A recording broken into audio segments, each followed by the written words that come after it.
যে ছবি এবার আপনাদের দেখাবো, ফের উত্তপ্ত হলো ভাঙড়। এর আগে খায়রুল ইসলামের পর এবার শওকত মোল্লার উপর হামলা। বোলেরহাটে শওকতকে লক্ষ্য করে বোমাবাজি হয়েছে বলে অভিযোগ, আর এবারও অভিযোগ উঠছে আইএসএফ এর বিরুদ্ধে। একটি গাড়ি ক্ষতিগ্রস্ত হয়েছে বলেও দাবি করেছেন তৃণমূল বিধায়ক।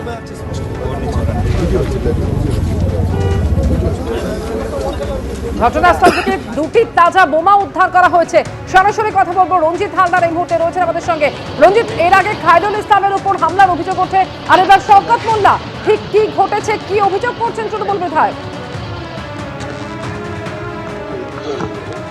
দেখো, গতকাল সন্ধ্যেবেলা খায়রুল ইসলামের উপরে হামলা ঘটে। খায়রুল ইসলাম সহ তার আরও 3 সহকর্মী, আমি যে জায়গায় দাঁড়িয়ে রয়েছি এখান থেকে কিছুটা দূরেই তারা মিটিং করতে এসেছিল এবং সেই জায়গায় ঘটনা ঘটে। খায়রুল ইসলাম সহ 4 জনের ঘটনায় আহত হয়েছিল। সেই ঘটনা দেখতে এসেছিলেন শওকত মোল্লা।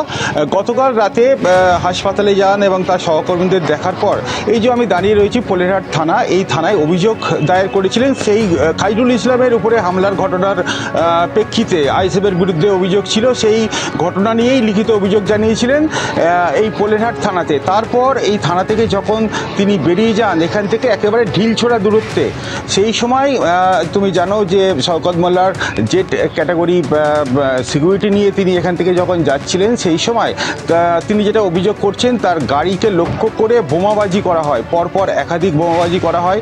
তিনি কিছুটা দূরে দাঁড়িয়ে যাওয়ার পরেও নতুন করে আবার বোমাবাজি হয়, এমনটা তিনি অভিযোগ করেছেন। ওখান থেকে পোলেরহাট থানার পুলিশকে খবর দিলে পুলিশ ঘটনাস্থলে গিয়ে তাদেরকে রিকভারি করে এবং এই থানায় নিয়ে আসা হয়।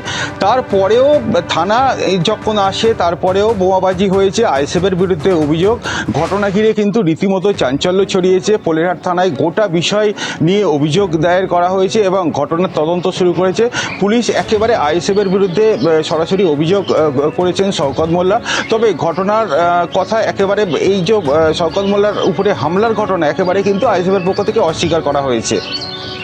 অর্থাৎ আইএসএফ এর বিরুদ্ধে অভিযোগ উঠছে। এক্ষেত্রেও এর আগে তৃণমূল নেতা খায়রুল ইসলামের উপর হামলার ঘটনা ঘটে এবং সেখানে অভিযোগ উঠেছিল আইএসএফ এর বিরুদ্ধে, আর এবার শওকত মোল্লা, তার উপরেও একইভাবে হামলা হয় বলে অভিযোগ। এবারেও অভিযোগ উঠছে আইএসএফ এর বিরুদ্ধে, গাড়ি ভাঙচুর করা হয়েছে এমনও অভিযোগ। দফায় দফায় উত্তপ্ত হয়ে উঠেছে গতকাল সন্ধ্যের পর থেকে। এবার শওকত মোল্লার উপর হামলা, পোলেরহাটে শওকতকে লক্ষ্য করে বোমা ছোড়া হয়েছে বলে অভিযোগ এবং একটি গাড়িও ক্ষতিগ্রস্ত হয়েছে বলে দাবি করছেন তৃণমূল বিধায়ক।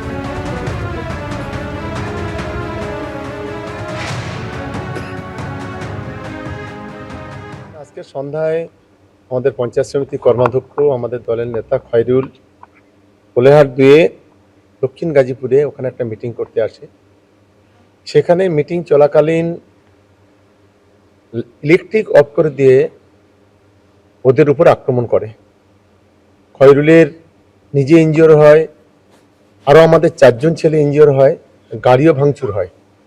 একজন মৃত্যুর সঙ্গে পাঞ্জা লড়ছে, তাকে এখন এমআর বাঙুরে স্থানান্তরিত করা হয়েছে, আইসিইউতে অ্যাডমিশন আছে।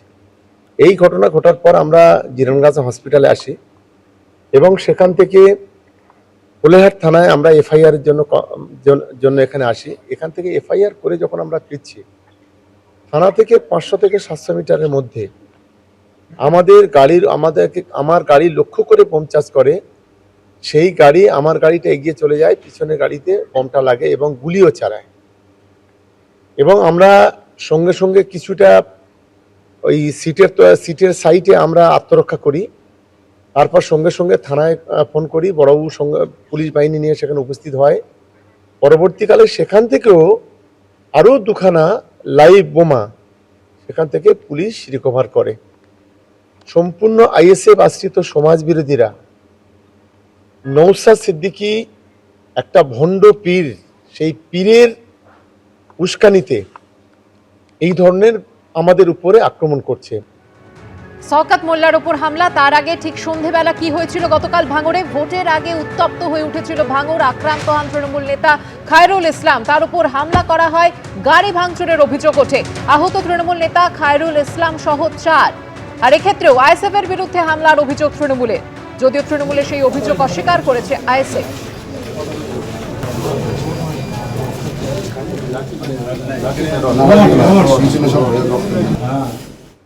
যখন মিটিং হচ্ছে মেন ফেলে দিয়ে চতুর্দিক থেকে সমাজ বিরোধীরা আমাদের কর্মীদের উপর আক্রমণ করে। মেন টার্গেট ছিল খয়রুল, যে ওকে যে কোনোভাবে মারতে হবে, তা না হলে ওই এলাকার জমিটা ওদের হাত থেকে দিনের পর দিন সরে যাচ্ছে। মানে একেবারে ভয়ঙ্কর সন্ত্রাসবাদী কার্যকলাপ যেটা, সেটা আইএসএফ এর মদতে এই ধরনের ঘটনা ঘটছে। আমরা অবিলম্বে পুলিশ প্রশাসনকে অনুরোধ করব, এই ঘটনার সঙ্গে যে বা যারা জড়িত অবিলম্বে তাদেরকে গ্রেপ্তার করা এবং দৃষ্টান্তমূলক শাস্তির ব্যবস্থা করা। ওখানে যে বলছে যাকে আক্রমণ করেছে, যে বলছে যে তৃণমূলের নেতা, ওই জায়গায় বসে অকথ্য ভাষায় গালিগালাজ করছে, আগুনে তোলার চেষ্টা করছে, এলাকাকে বিশ্বে তোলার চেষ্টা করছে। এই শওকত মোল্লা সাহেবের কথা শুনে মনে হয় এই এলাকাকে উত্তপ্ত করার চেষ্টা করছে। নিরপেক্ষতা বজায় রেখে তদন্ত হোক, এই কর্মকাণ্ড কোনোভাবে বরদাস্ত করা যাবে না। ডিজিপি যদি কিছু না করেন তাহলে কড়া পদক্ষেপ করা হবে।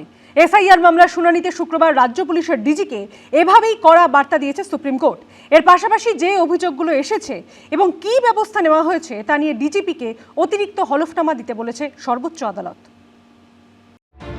এসআইআর চলাকালীন অশান্তি নিয়ে এবার রাজ্য পুলিশের ডিজির কাছে অতিরিক্ত হলফনামা চাইল সুপ্রিম কোর্ট। এর পাশাপাশি ডিজিপি যদি কিছু না করেন তাহলে কিন্তু কড়া পদক্ষেপ করা হবে বলেও হুঁশিয়ারি দিল সর্বোচ্চ আদালত। এসআইআর চলাকালীন জেলায় জেলায় কোথাও ভাঙচুর, তাণ্ডব, কোথাও ফর্ম 7 পুড়িয়ে দেওয়ার ছবি সামনে এসেছে। 14 জানুয়ারি মুর্শিদাবাদের ফারাক্কার বিডিও অফিসে তৃণমূল বিধায়ক মনিরুল ইসলামের উপস্থিতিতে অবাধে ভাঙচুর চালায় তার অনুগামীরা। নির্বাচন কমিশন বলা সত্ত্বেও 1 মাস পেরিয়ে গেলেও তৃণমূল বিধায়ক মনিরুল ইসলামের বিরুদ্ধে এখনো কোনো ব্যবস্থা নেওয়া হয়নি। এই প্রেক্ষাপটে গত 9 ফেব্রুয়ারি ডিজিপিকে শোকজ করেছিল সুপ্রিম কোর্ট। তাকে হলফনামা জমা দিয়ে এর কারণ জানাতে বলা হয়েছিল। এরপরই শুক্রবার এসআইআর সংক্রান্ত মামলায় প্রধান বিচারপতি জানতে চান, ডিজিপিকে যে নির্দেশ দিয়েছিলাম সেটার কি হলো। তখন কপিল সিব্বল বলেন, ডিজিপি হলফনামা দাখিল করেছেন। তখন কমিশনের আইনজীবী বলেন, প্রকাশ্যে হুমকি দেয়া হচ্ছে, পুলিশ কোনো পদক্ষেপ নিচ্ছে না। এসআইআর এবং ইসির বিরুদ্ধে উস্কানিমূলক মন্তব্য করা হয়েছে, কিন্তু কোনো ব্যবস্থা নেওয়া হয়নি। শুধুমাত্র কয়েকটি ছোট মাছের বিরুদ্ধে ব্যবস্থা নেওয়া হয়েছে। তখন সুপ্রিম কোর্টের প্রধান বিচারপতি বলেন, দুর্ভাগ্যজনকভাবে নির্বাচনের আগে এই ধরনের দায়িত্বজ্ঞানহীন মন্তব্য করা হয়। কমিশনের আইনজীবী বলেন, এর পরিণতি মারাত্মক হবে। এর পাল্টা ডিজিপির আইনজীবী বলেন, প্রতিটি মামলার তদন্ত চলছে। তখন কমিশনের আইনজীবী বলেন, তাদের বিরুদ্ধে কি কোনো ব্যবস্থা নেওয়া হয়েছে? 28টি এমন মামলা রয়েছে যেখানে পুলিশ কোনো পদক্ষেপ নেয়নি। তখন কপিল সিব্বল বলেন, কমিশনের প্রতিটি অভিযোগ গুরুত্ব দিয়ে দেখেছেন ডিজিপি। তখন প্রধান বিচারপতি বলেন, ডিজিপি যদি কিছু না করেন তাহলে কিন্তু কড়া পদক্ষেপ করা হবে। এই ডিজি কোনো অ্যাকশনই নেয়নি, যে ডিজি আগে ছিলেন রাজীব বাবু, এবং তিনি সম্পূর্ণ দলদাস হিসেবে কাজ করেছেন। তার সময় শমশেরগঞ্জে দাঙ্গা হয়েছে, তৃণমূলের কোনো নেতা অ্যারেস্ট হয়নি। একের পর এক এই ধরনের ঘটনা রাজ্য জুড়ে ঘটেছে। তো এই ডিজিকে প্রথমবার কোনো ডিজিকে ব্যক্তিগতভাবে হলফনামা দিতে বলেছিল আদালত। আদালতের সামনে গিয়ে সেটা দিতে হয়েছে তাকে। নির্বাচন কমিশনের নিজের কর্মী হলে একরকম, আর রাজ্য সরকারের কর্মী ডেপুটেশনের নির্বাচন কমিশনের হয়ে কাজ করছে, তাদের ক্ষেত্রে অন্য রকম। তো এই সমস্ত মিলিয়ে নিশ্চয়ই এফিডেভিট দেবে। সবথেকে বড় কথা, এটা তো ঠিক যে নির্বাচন কমিশন নিজেদের অপদার্থতা ঢাকতে বারবার বলি করেছে পশ্চিমবঙ্গের কিছু অফিসারকে। নির্দেশনামায় সুপ্রিম কোর্টের প্রধান বিচারপতির বেঞ্চ বলেছে, নির্দিষ্ট ঘটনার ক্ষেত্রে রাজ্য পুলিশ কোনো ব্যবস্থা নেয়নি বলে আমাদের অভিযোগ করেছে নির্বাচন কমিশন বা অন্য অভিযোগকারীরা। তাই আমরা চাই যে এখনো পর্যন্ত যা যা অভিযোগ এসেছে তার প্রেক্ষিতে কি ব্যবস্থা নেওয়া হয়েছে তা অতিরিক্ত হলফনামা দিয়ে জানান রাজ্য পুলিশের ডিজি।